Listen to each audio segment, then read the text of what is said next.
थे। हम जो हमारा थर्ड चैप्टर है pair of linear equation in two variables वो कर रहे थे, और आज ये हमारा पार्ट नंबर 8 होगा। मतलब पिछले पूरे लास्ट वीक हमने जो 12 से 1 बजे तक हमारी है वो लाइव क्लासेज ली, तो आज ये हमारा पार्ट नंबर 8 है। इस पार्ट में हम या इस सेशन में हम जो हमारी एक्सरसाइज 3.5 है इसको कंप्लीट करने का प्रयत्न करेंगे, और जो लास्ट पार्ट था हमारा पार्ट नंबर 7 उसमें जो भी हमने सीखा उसको हम रिवाइज करते हैं, उसके बाद हम आगे बढ़ेंगे। तो उसमें क्या सीखा था हमने? उसमें सीखा था कि जो क्रॉस मल्टीप्लिकेशन मेथड होता है हमारा उसको कैसे सॉल्व करते हैं।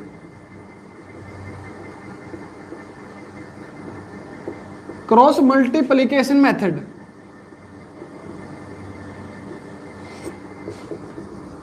तो क्या था हमारा, जो अगर आप बिल्कुल बेसिक से इस बात को समझना चाहते हैं तो आप एक बार कल वाला पार्ट जरूर देखना बाद में, लेकिन कोई दिक्कत नहीं आने दूंगा मैं इसमें भी, क्योंकि हम पहले रिवाइज करेंगे उसके बाद आगे चलेंगे।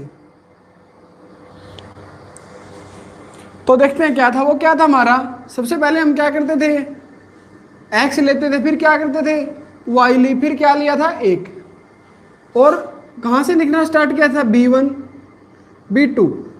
उसके बाद हम इंक्रीजमेंट मतलब आगे बढ़ते चले गए थे। बी के बाद क्या था हमारा c1 c2, सी के बाद फिर हम ए पे आएंगे a1 a2, और उसके बाद b1 और b2। ये मैं रिवाइज करा रहा हूं, कल हम ये बातें सभी कर चुके थे। तो x डिवाइड बाय क्या आएगा हमारा, जो फॉर्मूला हमने क्रिएट किया था, ये तो सिर्फ एक ट्रिक थी, b1 इंटू c2, जैसा कि नाम है क्रॉस मल्टीप्लिकेशन मेथड, तो ये हमारे यहाँ पे क्रॉस मल्टीप्लाई ही हो रही है। तो क्या था इसके डिनोमिनेटर में हमारा b1 c2 माइनस में फिर b2 के किसके साथ मल्टीप्लाई, c1 के साथ। तो हमारा पहला स्टेप था b2 इंटू c1। उसके बाद इज इक्वल टू y, जो y है y का डिनोमिनेटर में क्या था हमारा c1a2, और उसके बाद किसी क्रॉस मल्टीप्लाई थी हमारी negative of c2 into a1। उसके बाद अगर हम क्रॉस मल्टीप्लाई करोगे आप जब यहां से, तो क्या आएगा a1 b2 माइनस का a2 b1। आप याद कैसे रखोगे इसको, क्योंकि बार बार अगर हम यही चीजें करेंगे तो बहुत ज्यादा टाइम लगेगा। याद कैसे करोगे, तो याद कैसे करना वो देखना। आप b से लिखना, पहले लिखोगे आप b1 b2, उसके बाद आप c1 c2, उसके बाद a1 a2, फिर b से अगला लिखना हमने c2, फिर क्या आएगा b2 के बाद क्या था c, वो जहां पे 2 है वहां पे 1 आएगा, और 1 के साथ 2 का पेयर होगा ये, तो b2 c1, c के बाद क्या था हमारा a, और 1 है तो क्या आएगा 2, इसके बाद c2 है तो a1 आएगा, इसके बाद यहाँ पर a1 है और a1 के साथ किसका पेयर होता है 2 का, तो b2 आएगा, क्योंकि a से अगला क्या होता है हमारा b। तो इस तरह से आप इसको याद करोगे। तो हमारा क्रॉस मल्टीप्लिकेशन मेथड का फॉर्मूला था। और जो हमारी एक्सरसाइज थी 3.5, इसका जो फर्स्ट पार्ट है वो हम जो कल हमारा लाइव सेशन था पार्ट नंबर 7 था जो, उसमें कर चुके थे। आज हम जो हमारा सेकंड क्वेश्चन होगा उस क्वेश्चन से इस पार्ट को स्टार्ट करेंगे। तो चलिए देखते हैं हमारा क्वेश्चन नंबर क्या है, जो 2 है वो क्या है और उसमें क्या पूछा गया।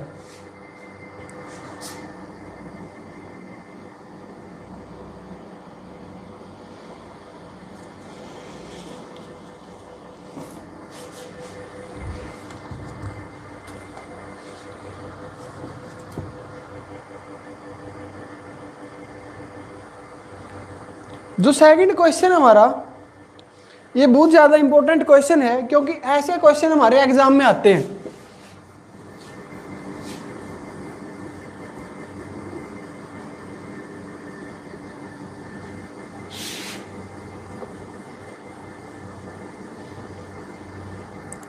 जो वैल्यूज निकालनी होती हैं उनसे रिलेटेड क्वेश्चन हमारे एग्जाम में आते हैं। तो उसमें क्या होता है, क्या कहता है कि जो सेकंड क्वेश्चन है, सेकंड क्वेश्चन का पार्ट नंबर जो हमारा फर्स्ट है उसमें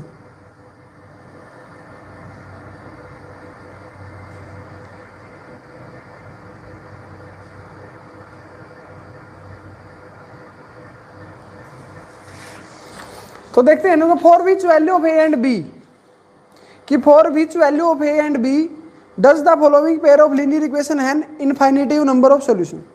मतलब इक्वेशन दी है और उसमें ए और बी जो आपको दिखाई दे रहा होगा उसकी वैल्यूज निकालनी है, और वैल्यूज ऐसे निकालनी है कि जो वैल्यू हम यहाँ पे रखें तो जो दोनों इक्वेशन है उनका इनफाइनाइटिव नंबर ऑफ सॉल्यूशन हो, मतलब इनफाइनाइट सॉल्यूशन हो उसके। तो पहले इक्वेशन लिखते हैं, उसके बाद क्वेश्चन को समझने का प्रयत्न करेंगे। 2x plus 3y is equal to 7, और जो सेकंड इक्वेशन है वो क्या हमारी a minus b into x plus a plus b into y is equal to 3a plus b minus के 2।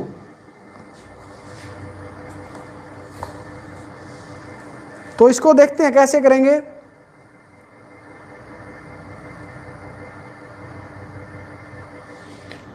तो क्या बोला गया है कि जो इक्वेशन है उसके इनफाइनाइटिव नंबर ऑफ सॉल्यूशन होने चाहिए। तो इनफाइनाइटिव नंबर ऑफ सॉल्यूशन क्या कब होते हैं हमारे, जब हमारा a1 बाय a2 किसके इक्वल हो, हमारा b1 बाय b2, और ये किसके इक्वल हो, हमारा c1 बाय c2। जब ऐसी कंडीशन हमारी क्रिएट हो तब हमारे क्या होते हैं, हमारे इनफाइनाइटिव नंबर ऑफ सॉल्यूशन होते हैं। यानी कि जो लाइन होती है वो कोइंसिडेंस लाइन है जो हमारी वो क्रिएट करती है जब हम उसका ग्राफ पे जो इक्वेशन है उनको रिप्रेजेंट करते हैं तब। तो यहाँ से ये तीनों के तीनों जो रेशोज हैं इनको इक्वल करना है, या ए और बी की ऐसी वैल्यूज निकालनी है जब ये रेशो क्या हो हमारे इक्वल हो। तो यहाँ पे हमारी a1 की वैल्यू क्या है, a1 की वैल्यू क्या हमारे पास 2, उसके बाद b1 की वैल्यू क्या हमारे पास 3, और c1 की वैल्यू क्या हमारे पास माइनस के 7। उसके बाद क्या हमारा a2 है, a2 की वैल्यू क्या हमारे पास a माइनस बी, और जो b2 है उसकी वैल्यू क्या हमारी a प्लस बी, और c2 की वैल्यू क्या है माइनस के। अगर आप देखो जो 7 है वो पॉजिटिव था, इस साइड लेके आए नेगेटिव, इस साइड क्यों लेके आए, क्योंकि जो स्टैंडर्ड फॉर्म होती है हमारी वो इस प्रकार होती है a1x b1y plus c1 is equal to 0। जो c की वैल्यू होती है हमारी वो 0 के, जो हमारा राइट हैंड साइड होता है उसमें होती है, सॉरी लेफ्ट हैंड साइड में 0 के, और जो सेकंड होती है वो ये होती है।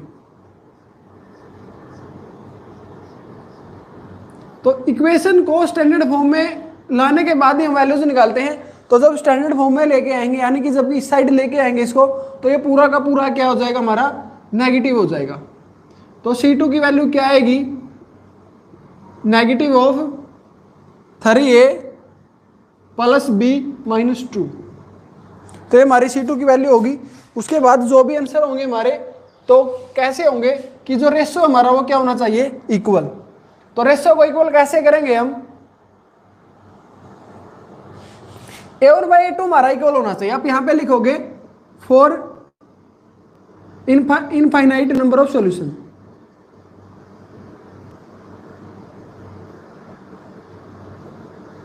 For infinitive number of solution a1 by a2 should be equal to b1 by b2, और b1 by b2 is equal to should be equal to c1 by c2। तो अब इनफाइनाइटिव नंबर अगर सॉल्यूशन हमने लेने हैं तो a1 बाई a2 क्या होगा हमारा 2 by a minus b should be equal to 3 by a plus b should be equal to minus के 7 बाय माइनस के 3 a प्लस बी माइनस 2। तो यहां से हमारा माइनस से माइनस कैंसल आउट होगा। तो यहां से a और b की वैल्यू कैसे निकालेंगे, बहुत ही इंपॉर्टेंट क्वेश्चन है ये। वो क्यों है मैं आपको बताता हूं। क्योंकि दो पेयर हमारे पास यहाँ पे थे, दो वेरिएबल थे, दो इक्वेशन हमारी क्रिएट हो रही थी, यहाँ पे भी तो हमारी दो इक्वेशन क्रिएट होंगी। आप यहाँ से करने के इसको 2 या 3 तरीके हैं। आप 2 इक्वेशन क्रिएट करोगे यहाँ पे, कैसे भी करो, इन दोनों को भी आप इक्वल ले सकते हो और इन दोनों को भी, या इन दोनों को इक्वल लेकर इसके साथ इसको भी ले सकते हो, या इसके साथ इसको या इसके साथ इसको, मतलब 2 बार आप इक्वल ले लो तो वो हमारी 2 इक्वेशन क्रिएट होंगी और वहां से ए और बी की वैल्यू है जो हमारी वो निकल कर आएंगी। तो हम क्या करते हैं, एक बार तो इसको इसके इक्वल ले लेते हैं, उसके बाद इसको इसके साथ इक्वल रख लेते हैं।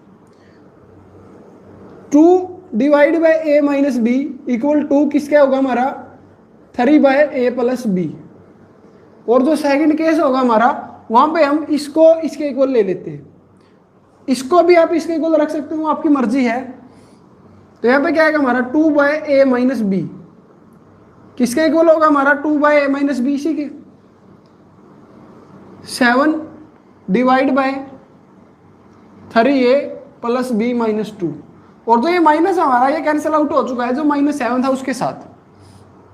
तो यहां से हम क्या करेंगे, दो लीनियर इक्वेशन बनाएंगे, उसके बाद किसी भी मेथड से आप उसका सॉल्यूशन है वो कर सकते हैं।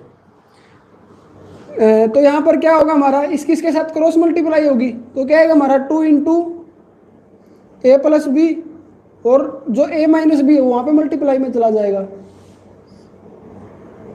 इसके बाद यहाँ पे क्या होगा हमारा 2a प्लस यहाँ पे क्या होगा 2b इज इक्वल टू, यहाँ से क्या आएगा हमारा 3a माइनस 3b। तो अगर तीनों को हम एक ही साइड करें, दोनों को, तो यहाँ पे क्या होगा हमारा, उस साइड ले चलते हैं हम, यहाँ पे क्या बचेगा 0। यहाँ पे क्या होगा 3 यहाँ पे पॉजिटिव है तो 2a वहाँ पे नेगेटिव होगा, तो क्या बचेगा a। और 3 भी यहाँ पे नेगेटिव है और 2b भी वहाँ पे नेगेटिव होगा, तो क्या आएगा 5b। तो एक इक्वेशन हमारी क्या आई है निकल के, मैं वहां पे लिख देता हूं a minus 5b is equal to 0। a minus 5b is equal to 0। उसके बाद यहां से हमारी इक्वेशन आ गई।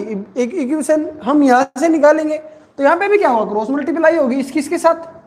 तो 2 इंटू 3 क्या होगा हमारे पास 6a, फिर 2 के साथ b की मल्टीप्लाई 2b, फिर 2 की 2 के साथ मल्टीप्लाई माइनस के 4 इज इक्वल टू, जब इसकी करेंगे तो क्या आएगा हमारे पास 7a माइनस 7b। तो अब क्या करेंगे, जो वेरिएबल्स हैं उनको एक साइड करेंगे, मतलब इक्वेशन क्रिएट करेंगे। तो वहां पे 7a है और यहाँ पे हमारा a पहले नंबर पे है, तो a को पहले नंबर पे रखेंगे। तो a यहाँ पे ग्रेटर है हमारा, तो उस साइड लेके जाएंगे। यहाँ पे क्या बचेगा हमारे पास 0, और 7a पॉजिटिव है। जब 7a में से हम 6a को घटाएंगे, क्या बचेगा हमारे पास a, और 7b नेगेटिव है और यहाँ पे 2b पॉजिटिव है, वहां पे जाके नेगेटिव होगा। तो जो 7 और माइनस के 2 क्या होगा हमारे पास माइनस के 9b। उसके बाद क्या है यहाँ पे माइनस के 4, वहां पे क्या होगा हमारा ये पॉजिटिव, तो इज इक्वल टू 4। तो ये हमारी सेकंड इक्वेशन होगी a minus 9b, a minus 9b is equal to minus के 4, ऐसे भी लिख सकते हैं हम इसको। तो मैं एक बार यहां से रिपीट कर देता हूं, उसके बाद हम इस क्वेश्चन को यहां से ही रेज करेंगे, और जो नेक्स्ट पार्ट होगा हमारा, जो ये 2 पेयर ऑफ हमारे पास लीनियर इक्वेशन है, इनको सोल्व करेंगे। तो क्या था क्वेश्चन, था हमारे पास ये दोनों इक्वेशन हमें गिवन थी, और जो a और b यहाँ पे जो वेरिएबल है हमारे, यानी कि जो a2 की जगह पे है, b2 की जगह पे है, और जो c2 की जगह पे है, उनकी ऐसी वैल्यूज निकालनी थी कि जो ऊपर हमारे ये इक्वेशन गिवन है लीनियर इक्वेशन, तो जो दूसरी इक्वेशन आए लीनियर, वो ऐसी हो कि इनफाइनाइट नंबर ऑफ सॉल्यूशन हो दोनों इक्वेशन के। तो इनफाइनाइट नंबर ऑफ सॉल्यूशन कब होते हैं, जब तीनों के रेशो बराबर होते हैं। तो बराबर करने के लिए हमने वैल्यूज निकाली a1 b1 और c1 a2 b2 और c2 की। उसके बाद रेशो में पुट किया, वहां से कोई भी दो इक्वेशन आप बनाएंगे, उसमें कोई दिक्कत नहीं होगी, आप कोई भी मेथड यूज कर लें, लेकिन जो बाद में आंसर आएगा हमारा वो सेम आएगा। हम इसको इसके इक्वल रखा है और फिर इसी को इसके इक्वल रखा है। आप क्या कर सकते हो, इसको इसके इक्वल रख सकते हो, फिर इसको इसके, 2 बार रखेंगे, क्योंकि मतलब सॉल्यूशन निकालने के लिए इक्वेशन का सिर्फ हमें 2 इक्वेशन चाहिए। यहां पर आप 3 इक्वेशन भी बना सकते हो, लेकिन सॉल्यूशन के लिए 2 इक्वेशन ही काफी है। तो देखते हैं हम आगे इसको की क्वेश्चन है जो आगे कैसे होगा।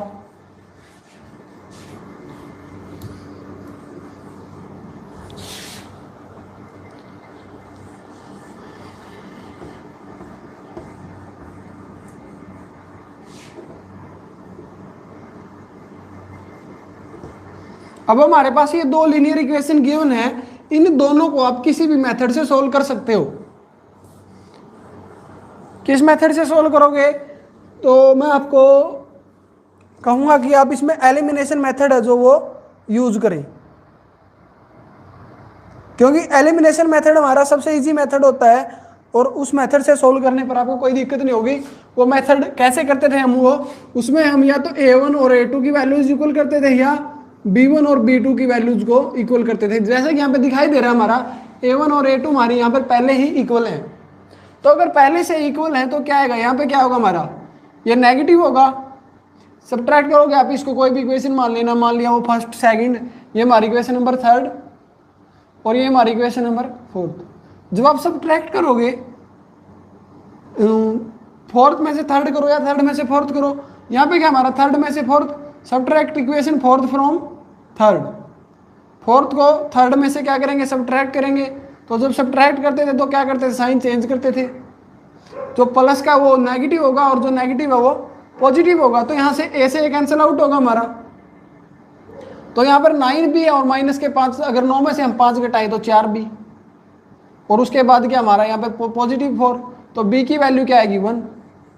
तो मतलब बी क्या हमारे पास 1।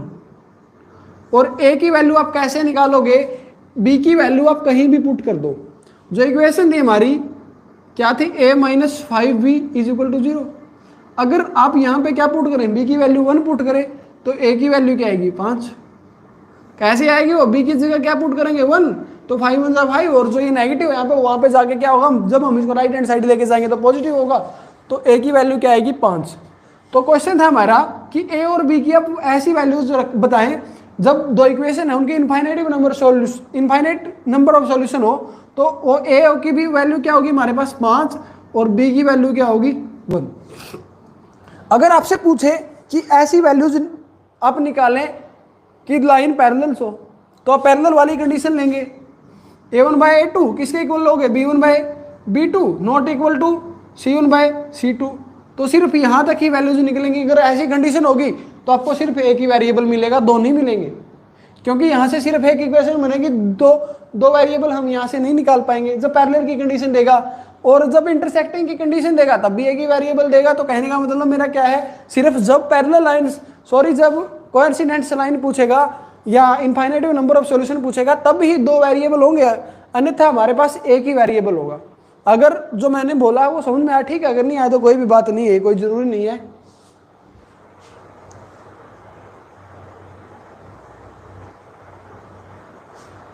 तो अब हमारा जो सेकंड पार्ट है इसी क्वेश्चन का वो देखते हैं।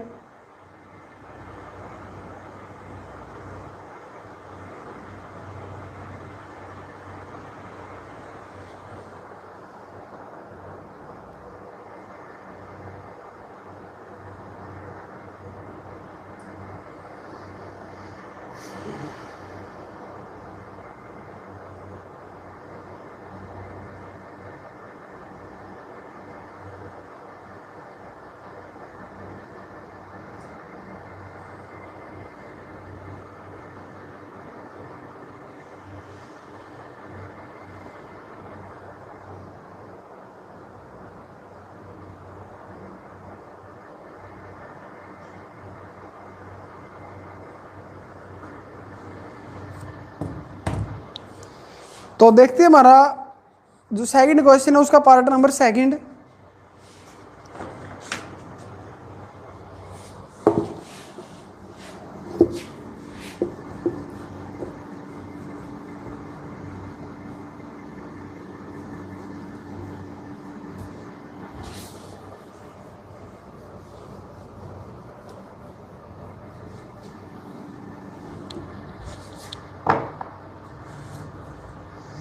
तो इसमें क्या कहता है कि for which value of k will the following pair of equation have no solution.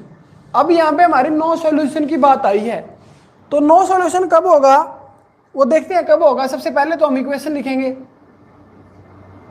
3x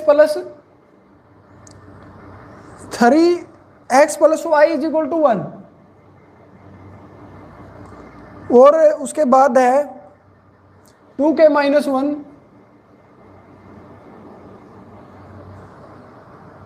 plus k minus 1 into y is equal to 2k plus 1। अब मैंने बोला भी था अगर नो सॉल्यूशन का मतलब क्या है, पैरेलल लाइंस, और पैरेलल लाइंस हमारी किस कंडीशन में होती हैं, when a1 bye a2 equal हो b1 बाय b2 और नॉट इक्वल टू हमारा c1 बाय c2। अगर ऐसी कंडीशन पूछेगा तो सिर्फ एक ही वेरिएबल हमें देगा, तो वेरिएबल हमारे पास यहाँ एक ही है, वो अलग से दिखाई दे रहा है, वो क्या है, वो के। जो पहले वाला क्वेश्चन था उसमें 2 वेरिएबल थे और दूसरा वेरिएबल क्या था हमारा, ए और बी थे, इसमें सिर्फ के है। तो सिमिलर होगा, इसको थोड़ा हम जल्दी जल्दी करते हैं। तो यहाँ पे a1 की वैल्यू क्या है हमारे पास 3, और जो b1 है, b1 की वैल्यू क्या है 1, और जो c1 है उसकी वैल्यू क्या है -1, और a2 है जो उसकी वैल्यू क्या है 2 इंटू के -1। x भी आएगा यहाँ पर, x मैंने लिखा नहीं और ये गलत लिखा है, ये 2k -1 इंटू एक्स है। तो 2k -1 है जो वो a2 की वैल्यू होगी। वैल्यूज निकालने में तो आपको दिक्कत नहीं होनी चाहिए क्योंकि ये पार्ट नंबर 8 है और ये वैल्यू निकालना जो हमारे पार्ट नंबर 2 है वहां से शुरू हो चुका है। तो 2k -1 और उसके बाद क्या आएगा हमारा, जो b2 की वैल्यू है वो k -1, और जो c2 की वैल्यू है वो क्या है होगी हमारी 2k +1 और नेगेटिव होगी। क्यों? क्योंकि इस साइड लेके आएंगे तो क्या होगी हमारी नेगेटिव। उसके बाद ये कंडीशन हमारे पास होनी चाहिए। तो a1 की वैल्यू क्या है हमारे पास 3 divide by 2k -1 is equal to what, b1 क्या है 1 और by k -1 is equal to c1 की वैल्यू क्या है -k1 divide by -k 2k -1। तो यह माइनस से माइनस कैंसिल आउट होगा और ये नॉट इक्वल है हमारा। नॉट इक्वल से डरना नहीं है, क्यों? क्योंकि जो वैल्यू है के की सिर्फ इसी इक्वेशन से हमारे पास के की वैल्यू आ जाएगी, वहां तक पहुंच जाने की जरूरत ही नहीं है। तो यहां से वैल्यूज निकालेंगे तो क्या होगा हमारा, क्रॉस मल्टीप्लाई होगी 3 की k -1 के साथ। तो क्या आएगा जब इसकी मल्टीप्लाई पहले इसके साथ क्या होगी 3 के, इसके बाद -k1 और इसके बाद 1 की जब 2k -1 के साथ करेंगे तो एज इट इज आएगी। तो अब जो ये 2k है यहाँ पे आगे क्या होगा नेगेटिव होगा। शायद गलत तो नहीं लिखा मैंने कहीं भी, इसको एक बार रिपीट कर लेते हैं दोबारा, क्योंकि यहां से तो हमारा 0 आंसर आएगा। 2k -1 भी ठीक है, k -1 भी सही है और यहाँ पे 2k +1 है, 2k +1 है, k -1 ठीक है। आगे देखते हैं इसको।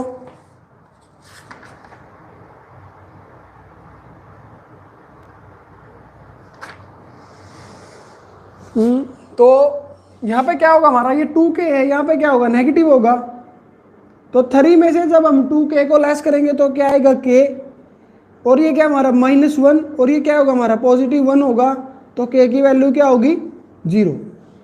तो यहाँ से जो k है वो क्या होगा हमारा 0। तो यहाँ पे -1 होगा और यहाँ पे भी -1 होगा, और यहाँ पे अगर k की वैल्यू आप -1 रखोगे तो यहाँ पे क्या होगा -k2 और +k1 वो भी क्या होगा -1 होगा।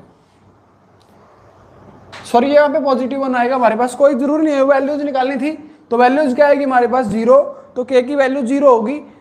अगर k की जगह पर हम 0 रखें तो इस नंबर जो इक्वेशन है दोनों का क्या होगा हमारे नो सॉल्यूशन होगा, मतलब कोई भी सॉल्यूशन है वो नहीं होगा दोनों इक्वेशन का जब k की वैल्यू क्या हो 0 हो।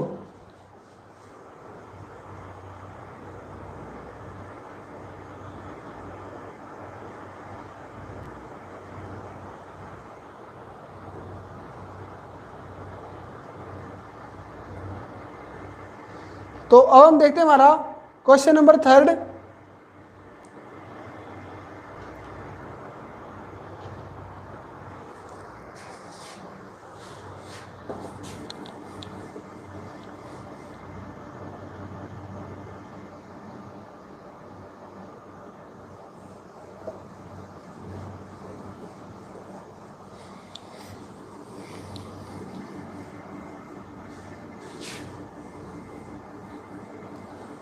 ये मेरे को ऐसा लग रहा है ये क्वेश्चन मैंने थोड़ा गलत कर दिया, क्योंकि ये 3 शायद मैंने क्वेश्चन में नहीं लिखा था। तो ऐसी कोई बात नहीं है, अब 3 लिख लेना, अगर आंसर को मिला लेना। अगर 0 है तो सही होगा, मेरे ध्यान में नहीं है। लेकिन अगर 0 ना आए तो शायद a1 की जगह मैंने 3 नहीं रखा था। क्यों? क्योंकि क्या होगा हमारा a1/a2 किसके इक्वल होना चाहिए था हमारा b1/b2 के, उसकी तो जरूरत ही नहीं है c1/c2 की। तो a1 की वैल्यू क्या थी हमारे पास 3 और a2 की वैल्यू क्या थी हमारे पास 2k -1 और इज इक्वल टू b1 क्या हमारे पास 1 और b2 क्या k -1। यहाँ से वैल्यूज निकालना तो यहाँ पे क्या आएगा हमारे पास 3k -3 हाँ यहाँ पे गलती है हमारी, जब इसकी क्रॉस मल्टीप्लाई हम कर रहे थे तो यहाँ पे 3 के था और यहाँ पे क्या था माइनस के 3 आएगा, लेकिन क्या रखा था हमने माइनस के 1 ही रखा था शायद। और यहाँ पे क्या होगा जब एक की मल्टीप्लाई करेंगे तो ये सेम होगा 2k - 1, तो जब ये 2 के इस साइड आएगा तो क्या बचेगा k, और ये वहाँ पे क्या होगा 4, तो क्या आएगा 2, क्योंकि यहाँ पे 3 होगा ये, और 3 में से 1 लेस करोगे तो 2, तो k की वैल्यू 2 आएगी इस क्वेश्चन में। तो जो पीछे वाला क्वेश्चन किया था वहाँ पे क्या गलती थी हमारी, क्योंकि जो 3 है 3 की k के साथ भी मल्टीप्लाई होगी, जो 3 की है वो -1 के भी साथ क्या होगी मल्टीप्लाई होगी। तो ये था हमारा क्वेश्चन नंबर सेकंड का पार्ट नंबर सेकंड। अब देखते हैं हम क्वेश्चन नंबर थर्ड, और जो क्वेश्चन नंबर थर्ड है वो बहुत ज़्यादा इंपॉर्टेंट है, सभी के सभी पार्ट इस क्वेश्चन के हमारे लिए इंपॉर्टेंट हो गए, बिल्कुल आराम से करेंगे हम सभी को।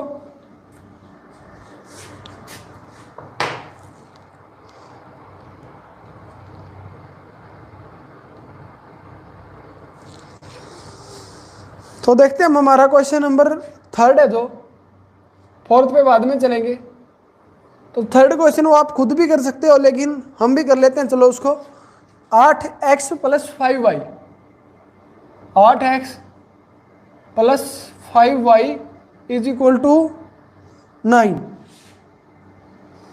और जो सेकंड इक्वेशन है वो क्या है हमारी 3x + 2y = 4। दोनों ही मेथड से करना है क्वेश्चन को, सब्स्टिट्यूशन मेथड से भी और क्रॉस मल्टीप्लिकेशन मेथड से भी। तो सब्स्टिट्यूशन मेथड से कैसे करेंगे वो हम कर चुके हैं, जो हमारी 3.3 एक्सरसाइज है उसमें। सब्स्टिट्यूशन मेथड में आप यहाँ से वैल्यूज निकालोगे, यहाँ पे पुट कर देना। सब्स्टिट्यूशन मेथड आप खुद करोगे, हम सिर्फ क्रॉस मल्टीप्लिकेशन मेथड से करेंगे। क्रॉस मल्टीप्लिकेशन मेथड का यूज करके इस क्वेश्चन को करेंगे। तो उसको कैसे करते हैं, सबसे पहले तो हम वैल्यूज निकालते हैं। a1 की वैल्यू क्या होगी 8, b1 की वैल्यू क्या होगी 5, और c1 की वैल्यू क्या होगी -9। ये वैल्यूज तो निकाल ही लोगे आप। उसके बाद जो a2 है वो क्या होगा 3, और b2 क्या होगा 2, और c2 क्या होगा -4। तो क्रॉस मल्टीप्लिकेशन मेथड का जो हमारा फॉर्मूला होता है वो क्या होता है, जो हमने बनाया था, तो वो क्या होता है x / किससे लगते हैं हम b1 से। b1 के बाद क्या था c, और 1 के साथ क्या था 2। उसके बाद यहाँ पे b1 आया, यहाँ पे क्या आएगा b2, 2 के साथ क्या था 1, तो c1 होगा = y। यहाँ पे क्या आएगा हमारा b1 के बाद क्या आएगा c1, और c1 के साथ a2, उसके बाद c2 a1, उसके नीचे 1/a1 b2 माइनस के a2 b1। तो ये हमारा फॉर्मूला था। इसको याद करने की ट्रिक भी सीखी थी हमने। तो यहाँ पे क्या आएगा, अब वैल्यूज को रखना है, इसके बाद कुछ नहीं करना इसमें, क्यों x/जो b1 है वो क्या हमारा 5, और c2 क्या है -4। सीधा मल्टीप्लाई कर दिया, रखें, चलो रख ही लेते हैं मल्टीप्लाई, जो नेक्स्ट स्टेप होगा उसमें कर लेंगे। तो b1 की वैल्यू क्या है 5 है, तो 5 as it is into c2 की वैल्यू क्या है -4, फिर माइनस का b2 क्या है हमारे पास 2, और c1 क्या है c1 -9। तो कल भी बोला था मैंने, जब दो साइन इकट्ठे हो हमारे तो ब्रैकेट का यूज करेंगे। उसके बाद y as it is, c1 क्या आएगा, c1 क्या है हमारे पास -9 इंटू a2 क्या है 3, फिर माइनस का साइन, फिर c2 क्या है -4। तो दो साइन जब इकट्ठे हो तो ब्रैकेट इंटू a1 क्या हमारा 8 = 1। a1 क्या है 8 है, और b2 क्या है 2, माइनस a2 क्या है हमारे पास 3 इंटू b1 कहाँ पे हमारा ये रहा b1, और b1 क्या है +5, तो इसके नीचे आएगा। अब मल्टीप्लाई करेंगे 5 की -4 के साथ -20, क्योंकि प्लस और माइनस की मल्टीप्लाई माइनस, उसके बाद माइनस और माइनस की मल्टीप्लाई प्लस क्या आएगा 18। इसके बाद y एज इट इज 9 की 3 के साथ -27, और माइनस माइनस प्लस होगा यहाँ पे हमारा 4 × 8 क्या होगा +32 = व्हाट 8 की जब 2 से करेंगे 16, और 3 पंजे क्या होता है हमारा 15। तो ये भी क्या आएगा 16 में से जब 15 गए तो 1, इसके बाद y के नीचे क्या आएगा 32 में से जब हम जो हमारा 32 में से अगर माइनस के 27 करें तो क्या बचेगा 5, और इसके नीचे क्या आएगा हमारा माइनस के 2, क्योंकि माइनस का बड़ा है और जो 18 है माइनस के 20 में से अगर हम 18 को ऐड करेंगे तो क्या आएगा माइनस के 2।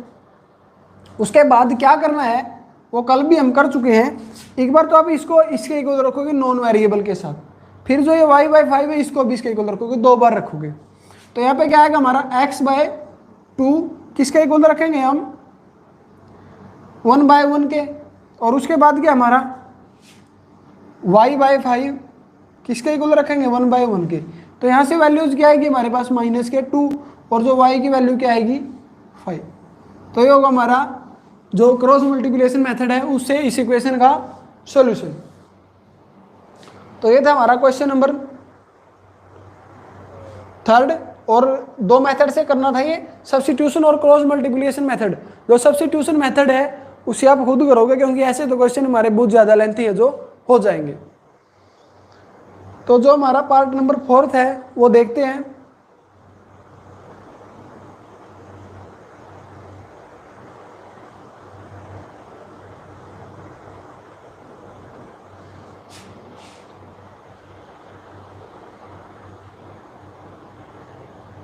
अगर कोई भी डाउट है तो आप हमारे साथ शेयर कर सकते हैं, और इस वीडियो को शेयर करना मत भूलिए, चाहे वो अभी हो या लाइव सेशन के बाद हो, क्योंकि जितना आप ज़्यादा अधिक शेयर करोगे उतना ही ज़्यादा मोटिवेशन हमें मिलेगा और तभी कराने का कुछ फ़ायदा होगा।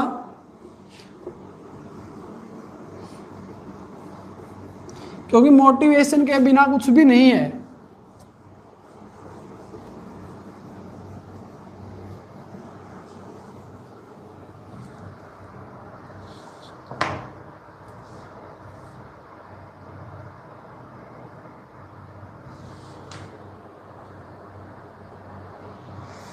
तो अब देखते हैं हमारा जो क्वेश्चन नंबर 4 है, ये हमारा बहुत ही ज्यादा इंपॉर्टेंट क्वेश्चन है। इसका पार्ट नंबर 1 देखते हैं हम। बिल्कुल इजी सा क्वेश्चन है जो हमारा पहला क्वेश्चन है। इसमें क्या कहता है कि a part of monthly hostel charge, a part of monthly hostel charge is fixed and the remaining depends on the number of day. तो क्या कहता है कि जो कोई भी एक हॉस्टल है उसका मंथली चार्ज क्या है, फिक्स है, और मतलब जो 1 महीने का चार्ज होता है वो तो फिक्स है, और उसके बाद जो रिमेनिंग है वो डिपेंड होता है कि number of day has been food in the mess. जो भोजन उसने वहाँ पर रह के लिया है वो उसके नंबर ऑफ डे कि कितने दिन वो रहा है उस पर डिपेंड होगा। तो कुछ फिक्स है और कुछ डिपेंड है। नंबर ऑफ डे मतलब जितने भी दिन वो रहेगा, या हम उसको बोल सकते हैं cost of food per day, मतलब जितने दिन भी वो रहेगा उतने दिन का ही चार्ज उसे है जो हॉस्टल है वो लेगा।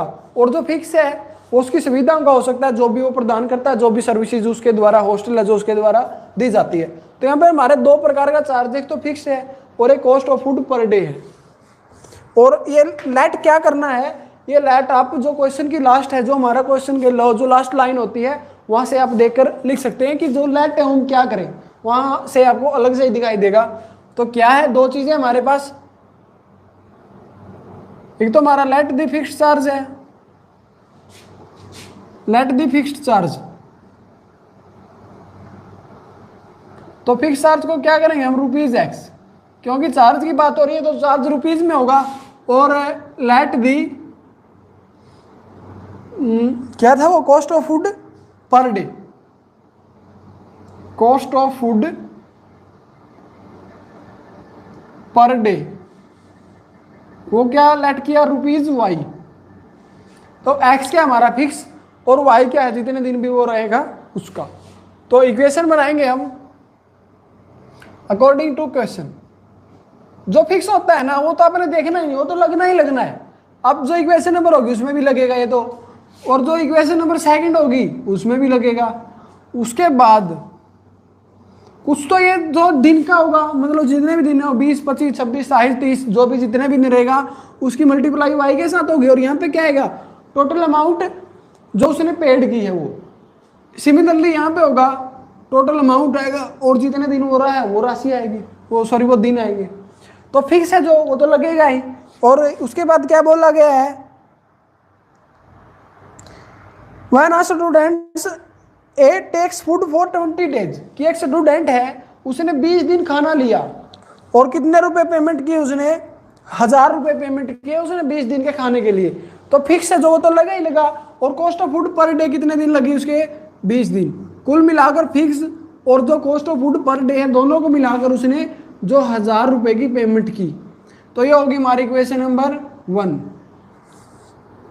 और उसके बाद एक स्टूडेंट है be who takes food for 26 day, उसने 26 दिनों तक खाना लिया हॉस्टल का और उसने कितनी पेमेंट की, वो है उसकी 1180 रुपये,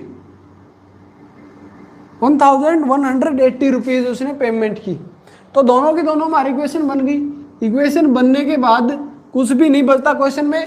आप दोनों इक्वेशन को किसी भी मेथड से आप सोल्व कर सकते हैं, जो सा भी मेथड आपको ठीक लगे, क्योंकि इसमें तो मेंशन है कि क्रॉस मल्टीप्लिकेशन मेथड से इसको ही करना है। लेकिन जो आपका एग्जाम आएगा उसमें जरूरी नहीं है कि ये लिखा हो, लिखा ही नहीं मिलेगा। 100% आपको अगर इक्वेशन फॉर्म करने वाला क्वेश्चन दिखाई देता है, मतलब इक्वेशन उसमें नहीं होगी, तो उसमें यह नहीं मिलेगा कि इस मेथड से सोल्व करो। आपको क्या करना है, पेयर ऑफ लीनियर इक्वेशन बनाना है और किसी भी मेथड से आप है जो उनको सॉल्व कर सकते हैं, कोई भी मेथड जो आपको अच्छा लगे। तो x + 20y = 1000 और ये होगा हमारा। तो यहाँ पे क्या होगा, उसके बाद किस मेथड से करें इसको, कौन सा मेथड आपको अच्छा लग रहा है। मैं तो प्रेफरेंस करूंगा, ये कहूंगा कि आप एलिमिनेशन मेथड यूज करें।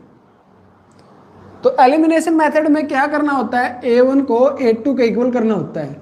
और जैसा कि दिखाई दे रहा है यहाँ पे भी a1 की वैल्यू भी 1 है और a2 की वैल्यू भी 1 है। इसका मतलब दोनों पहले से ही इक्वल हैं, दोनों पहले से ही इक्वल हैं। तो क्या करेंगे, सब्ट्रैक्ट करेंगे। तो थर्ड में से सेकंड को क्या करेंगे, सब्ट्रैक्ट करेंगे। तो आपको सिर्फ लिखना है सब्ट्रैक्ट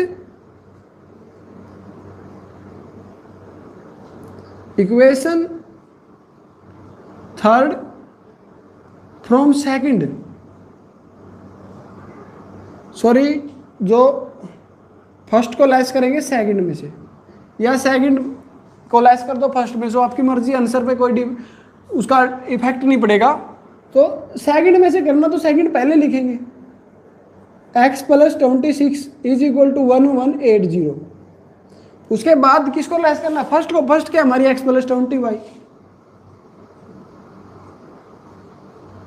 = 1000।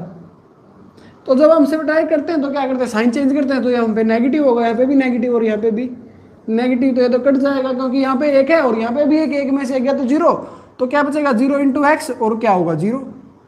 तो 26 जो y है उसमें से हम 20y को लेस करेंगे तो कितने y बचेंगे हमारे पास, 6y।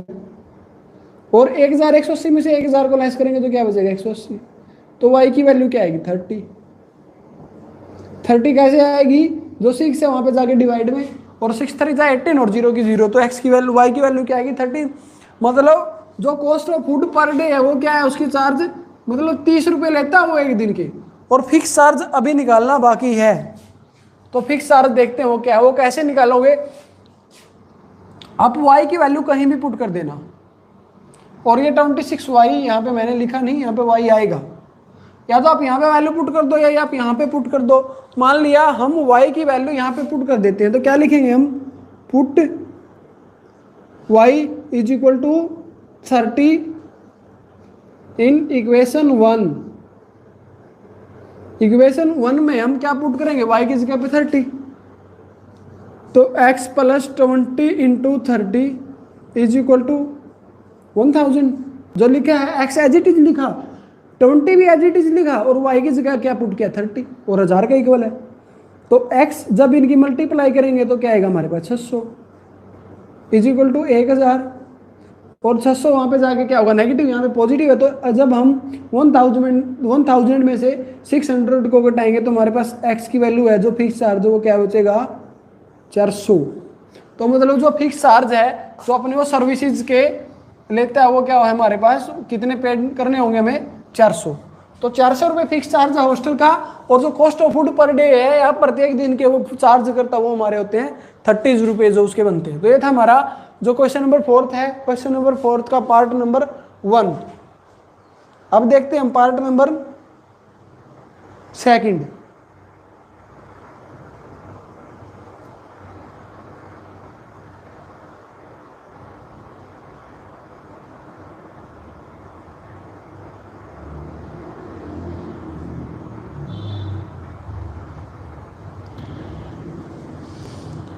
तो सेकंड पार्ट हमारा वो फिर फ्रैक्शन वाला होगा। अगर इस क्वेश्चन में आपको कोई भी डाउट है तो आप हमारे साथ शेयर कर सकते हैं, और अगर वीडियो आपको पसंद आ रहा है तो वीडियो को भी आप शेयर कर सकते हैं, नहीं करना ही है तो कर दीजिए वीडियो को शेयर, अगर आपको अच्छा लगे तो। अगर ना लगे तो फिर रहने देना।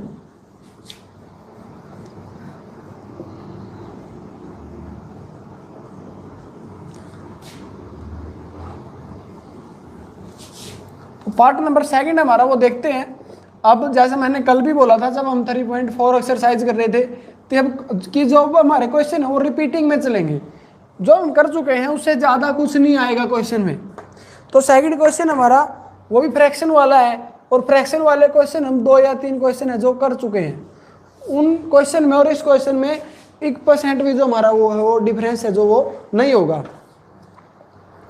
तो सेकंड पार्ट में क्या कहता है, a fraction becomes 1/3 when 1 is subtracted from the numerator। कोई भी एक फ्रैक्शन है, मैंने बोला था कि अगर कोई भी फ्रैक्शन आए या जब भी कोई फ्रैक्शन आती है तब हम क्या करते हैं, फ्रैक्शन में क्या होता है, न्यूमिनेटर और डिनोमिनेटर होते हैं हमारे। तो जो न्यूमिनेटर और डिनोमिनेटर होते हैं, न्यूमिनेटर को हम x मान लेंगे, लेट दी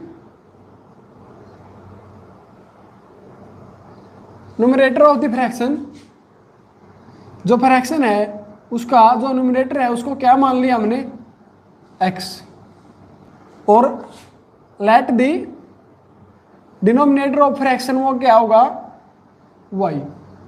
इसके बाद देखते हैं अकॉर्डिंग टू क्वेश्चन की, जो क्वेश्चन है उसमें क्या कंडीशन दी गई है और जो हमारा पेयर ऑफ लीनियर इक्वेशन है वो कैसे बनेगा। इसमें क्या बोला गया कि फ्रैक्शन बिकम्स 1/3, कोई भी एक फ्रैक्शन है वो 1/3 हो जाती है, और वो 1/3 कब होती है वो हम देखेंगे। अभी तक तो सिर्फ यही है कि जो फ्रैक्शन है वो 1/3 हो जाती है, वो कब होती है, when 1 is subtracted from the numerator, जब न्यूमिनेटर में से एक को लेस कर दिया जाता है या सब्ट्रैक्ट कर दिया जाता है। तो न्यूमिनेटर की तो बात ही नहीं हुई, डिनोमिनेटर में से बोला है, सॉरी न्यूमिनेटर में से ही बोला है, डिनोमिनेटर की बात ही नहीं हुई। न्यूमिनेटर में से अगर हम एक को लेस कर दे तो फ्रैक्शन हमारी 1/3 हो जाती है। तो ये यहां से बनेगी हमारी जो इक्वेशन नंबर 1 है वो, और सेकंड इक्वेशन देखते हैं हम कहां से आएगी। और आगे क्या बोला गया है कि इट बिकेम्स 1/4, यह 1/4 हो जाती है, कब 1/4 हो जाती है, कब, when 8 is added to denominator, जब इसके डिनोमिनेटर में 8 को ऐड कर दिया जाता है। तो यहाँ पे नोमिनेटर की बात ही नहीं हो रही, डिनोमिनेटर में क्या ऐड कर दिया जाता है, 8। तो यहाँ से हम क्या करेंगे, इक्वेशंस बनाएंगे। तो इक्वेशन कैसे बनेगी, यहाँ से क्रॉस मल्टीप्लाई करके। तो जब हम यहाँ पर क्रॉस मल्टीप्लाई करेंगे तो यहाँ होगी हमारी x-1 की इसके साथ मल्टीप्लाई होगी 3 के साथ। तो यहाँ पे क्या आएगा 3 × x-1, और यहाँ पे क्या आएगा y। तो जब इसकी मल्टीप्लाई करेंगे क्या आएगा 3x, और इसके साथ क्या होगी 3 = y। तो यहाँ से जो हमारी इक्वेशन वो क्या बनेगी 3x - y = 3। तो हमारी इक्वेशन नंबर 1 होगी। अब सेकंड देखते हैं, तो इसकी 4 के साथ मल्टीप्लाई होगी, क्या होगी 4x = y + 8, क्योंकि वहां पे 1 है और 1 के साथ मल्टीप्लाई करेंगे तो कोई इफेक्ट नहीं पड़ेगा। तो 4x - y = 8, ये होगी हमारी क्वेश्चन नंबर 2। इसके बाद जैसा कि मैंने पिछले क्वेश्चन में भी बोला था कि आप क्या कर सकते हो, किसी भी मेथड से इक्वेशंस को सॉल्व कर सकते हो। तो यहाँ कौन सा मेथड ठीक रहेगा, तो यहाँ पे कौन सा मेथड सही रहेगा वो आप देख लो। जैसा कि यहाँ पे दिखाई दे रहा है कि यहाँ पे हमारी B1 और B2 की वैल्यू सेम है। B1 और B2 की वैल्यू क्या है, सेम। यहाँ पे भी -1 है और यहाँ पे भी -1 है, तो कौन सा मेथड यूज करोगे, एलिमिनेशन मेथड। तो बाय यूजिंग, क्वेश्चन में बोला है कि क्रॉस मल्टीप्लिकेशन मेथड यूज करना है, लेकिन कोई ज़रूरी नहीं है। अगर वो आपको अच्छा लगे उससे करो, अगर नहीं लगे तो आप कोई सा भी मेथड यूज कर सकते हो। और ज़्यादातर स्टूडेंट्स कौन सा यूज करते हैं, जिनमें मैं भी शामिल हूँ, वो होता है हमारा एलिमिनेशन मेथड। तो यहाँ पे क्या होगा, जब हम एलिमिनेशन मेथड यूज करेंगे तो सेकंड में से फर्स्ट को लेस कर देंगे। तो पहले सेकंड लिखेंगे, आप लिख देना, सेकंड में से फर्स्ट को क्या करेंगे, सब्ट्रैक्ट। तो पहले सेकंड लिखेंगे, 4x - y = 8, और जो फर्स्ट है हमारी वो क्या है, 3x - y = 3। तो ये माइनस होगा, ये पॉजिटिव और ये माइनस, क्योंकि साइन चेंज होते हैं जब हम सब्ट्रैक्ट करते हैं। तो 4x में से 3x गए 1, तो यहाँ पे माइनस का y और यहाँ पे प्लस का y, तो कैंसिल आउट हो गए, और 8 में से 3 गए तो 5। तो x की वैल्यू क्या आई, 5, मतलब जो न्यूमरेटर है हमारा वो क्या है, 5। तो क्या बचेगा, डिनोमिनेटर को हम यहाँ से निकाल लेंगे, क्या आएगा, जब हम इसकी मल्टीप्लाई करेंगे, जब x की जगह पर 5 रखेंगे तो यहाँ पे क्या होगा हमारा 15 माइनस के y = 3, और जो ये 15 है वहाँ पे जाके नेगेटिव होगा, तो -y = -12। तो y की वैल्यू क्या आएगी, 12, पॉजिटिव 12। तो y क्या होगा हमारा 12। तो फ्रैक्शन क्या होगी हमारी 5/12। तो ये था हमारा क्वेश्चन नंबर 4th क्वेश्चन का सेकंड पार्ट। अगर इसमें भी कोई डाउट है तो शेयर ज़रूर कीजिएगा। तो इसका आंसर क्या है हमारा 5/12। अब देखते हैं क्वेश्चन नंबर 3rd।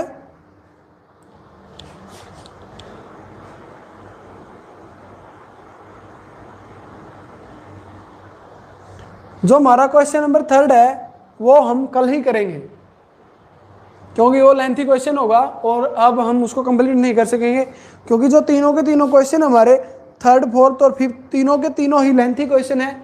इनको हम जो कल हमारा लाइव सेशन होगा उसमें करेंगे।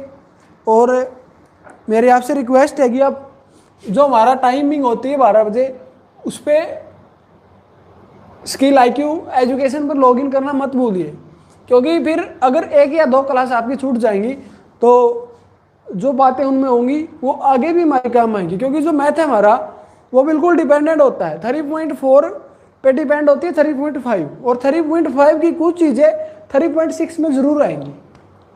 और अगर हम बात करें क्लासेज की तो टोटली मैथ जो 10th क्लास का मैथ है वो 9th क्लास के मैथ पे डिपेंडेंट है, क्योंकि एक भी चैप्टर का नाम ही अलग नहीं है। फर्स्ट चैप्टर है जो हमारा नंबर सिस्टम है वो 9th में भी है, वो 10th में भी है। पॉलिनोमियल सेकंड चैप्टर है पॉलिनोमियल, 10th में भी पॉलिनोमियल है। Third chapter linear equation into variables, वहाँ पे 4th चैप्टर है। थर्ड चैप्टर कोऑर्डिनेट ज्योमेट्री, वहाँ पे हमारा 10th में 7th चैप्टर है कोऑर्डिनेट ज्योमेट्री।